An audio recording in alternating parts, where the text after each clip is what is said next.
Lantas apa saja persyaratan yang harus dipenuhi supaya bisa melakukan perjalanan mudik? Simak terus ya. Tidak terasa sudah memasuki akhir tahun 2021 ya. Banyak yang merencanakan perjalanan mudik saat libur Natal dan Tahun Baru 2022. Nah, ada kabar gembira nih buat teman-teman semuanya karena pada liburan Natal dan Tahun Baru sekarang diperbolehkan melakukan perjalanan mudik ke kampung halaman. Dengan catatan, teman-teman harus memenuhi persyaratan yang dikeluarkan oleh pemerintah. Apalagi beberapa waktu yang lalu, pemerintah telah mencabut aturan PPKM level 3 yang sebelumnya akan diberlakukan. Namun, jangan senang dulu. Pemerintah menerbitkan peraturan yang baru untuk menggantikan PPKM level 3 tersebut. Aturan ini diterbitkan oleh Mendagri yang tertuang dalam Instruksi Mendagri nomor 66 tahun 2021 tentang pencegahan dan penanggulangan COVID-19 pada saat Natal dan Tahun Baru 2022. Adapun Instruksi Mendagri nomor 66 tahun 2021 ini akan diberlakukan mulai tanggal 24 Desember 2021 sampai tanggal 2 Januari 2022. Kemudian pada saat Inmendagri yang baru ini berlaku, Inmendagri nomor 62 tahun 2021 tentang pencegahan dan penanggulangan COVID-19 pada saat Natal dan Tahun Baru 2021 dan Tahun Baru 2022 dicabut dan dinyatakan tidak berlaku. Dengan kata lain, Inmendagri terbaru ini menggantikan aturan PPM level 3 yang untuk Natal dan Tahun Baru di seluruh Indonesia yang sebenarnya sudah dibatalkan oleh pemerintah.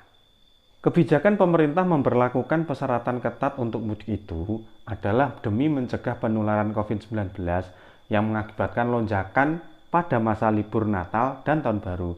Apalagi saat ini dunia sedang mengkhawatirkan munculnya varian baru COVID-19, yaitu Omikron yang berasal dari Afrika Selatan.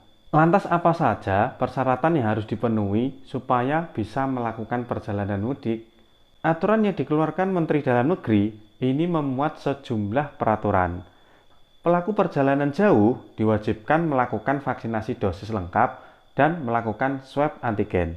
Selain itu, penggunaan aplikasi Peduli Lindungi saat berada di tempat kegiatan publik agar lebih bisa dimaksimalkan. Ini sejumlah aturan saat Natal dan Tahun Baru sebagaimana yang tertuang dalam Inmendagri nomor 66 tahun 2021. Poin A, mengaktifkan optimalisasi fungsi satuan tugas penanganan COVID-19 di masing-masing lingkungan, baik pada tingkat provinsi, kabupaten, kecamatan, kelurahan, dan desa, serta rukun tetangga, rukun warga, paling lama dimulai tanggal 20 Desember 2021. Poin B, menerapkan protokol kesehatan atau prokes yang lebih ketat dengan pendekatan 5M, memakai masker, mencuci tangan, pakai sabun atau hand sanitizer, menjaga jarak, mengurangi mobilitas, dan menghindari kerumunan. Dan juga 3T, testing, tracing, treatment. Serta mempertimbangkan faktor ventilasi udara, durasi, dan jarak interaksi untuk mengurangi risiko penularan dalam beraktivitas. Poin C, nomor 1, melakukan percepatan pencapaian target vaksinasi di wilayah masing-masing. Untuk dosis pertama, ini ditarget mencapai 70%, dan untuk target kedua atau dosis kedua ini ditarget 45,57% dari total sasaran, terutama vaksinasi bagi lansia sampai akhir bulan Desember di tahun 2021.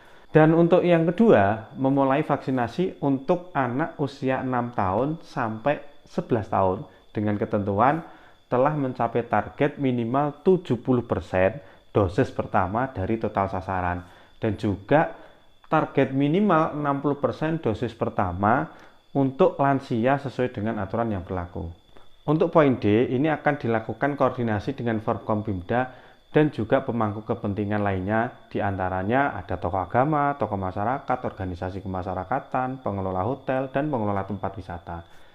Kemudian, pengelola pusat perbelanjaan, dan pelaku usaha serta pihak lain yang dianggap perlu. Untuk poin E, ini akan dilakukan pertama pengetatan arus pelaku perjalanan masuk dari luar negeri termasuk pekerja migran Indonesia atau PMI sebagai antisipasi tradisi mudik. Dan yang kedua, memperbanyak dan memaksimalkan penggunaan dan penegakan aplikasi Peduli Lindungi pada tempat-tempat fasilitas umum seperti tempat keramaian, swalayan, dan lain sebagainya.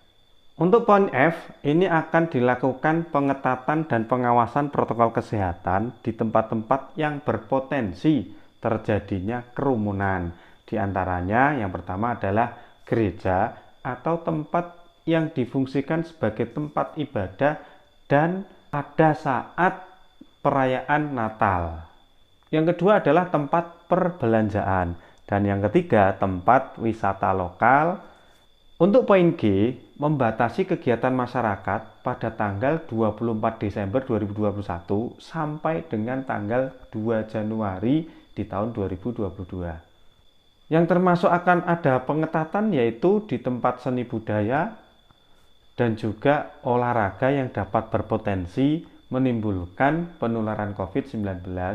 Untuk poin H, semua alun-alun yang ada di Indonesia pada tanggal 31 Desember 2021 sampai dengan tanggal 1 Januari 2022 ini akan ditutup. Untuk poin I, ini akan dilakukan rekayasa dan antisipasi aktivitas pedagang kaki lima di pusat keramaian agar dapat dikendalikan. Untuk poin J, bagi masyarakat yang ingin melakukan perjalanan mudik atau keluar daerah, maka akan ada imbauan beberapa. Yang pertama, untuk mengoptimalkan penggunaan aplikasi Peduli Lindungi. Yang kedua, memenuhi persyaratan perjalanan jauh yang menggunakan alat transportasi umum. Kemudian, di poin 2 itu, yang pertama adalah wajib 2 kali vaksin dan melakukan rapid test antigen 1 kali 24 jam. Yang B, untuk orang yang belum divaksin dan orang yang tidak bisa divaksin dengan alasan medis, ini dilarang bepergian jauh. Syarat yang ketiga, perjalanan jauh yang menggunakan alat transportasi umum secara teknis diatur lebih lanjut oleh Satuan Tugas atau Satgas Penanganan COVID-19 Nasional. Dan yang terakhir, yang keempat, dalam hal ditemukan pelaku perjalanan, sebagaimana dimaksud dengan angka 2 tadi, yang positif COVID-19, maka melakukan isolasi mandiri atau isolasi pada tempat yang telah disediakan. Untuk poin K, seluruh jajaran pemerintah daerah, termasuk Satpol PP, kemudian Satlinmas, BPBD, kemudian tokoh masyarakat dan stakeholder yang terkait ini akan diminta untuk selalu siap waspada dalam menangani datangnya Natal dan Tahun Baru di tahun 2022. Itu yang dapat kami sampaikan. Terima kasih. Subscribe Rejasari Channel. Kalau informasi ini bermanfaat, semoga ada manfaatnya. Sampai ketemu di Rejasari Channel video-video kami selanjutnya.